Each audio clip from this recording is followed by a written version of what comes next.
ശബരി ഒരു തപസ്വിനിയായിരുന്നു. ഗോത്ര സമൂഹത്തിൽ നിന്നുള്ള തപസ്വിനി. സീതാന്വേഷണത്തിൻ്റെ ഭാഗമായി രാമലക്ഷ്മണന്മാർ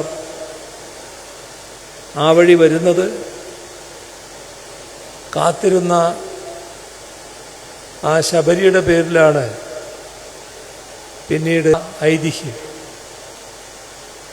ശബരിമല വേർതിരിവുകൾക്കും ഭേദചിന്തകൾക്കും അതീതമായ,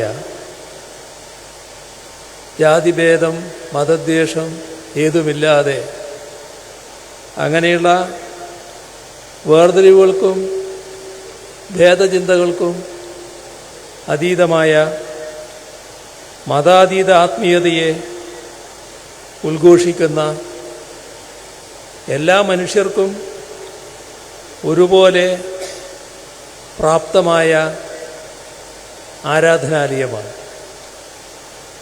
ആ നിലക്ക് തന്നെ ഈ ആരാധനാലയത്തെ നമുക്ക് ശക്തിപ്പെടുത്തേണ്ടതുണ്ട്.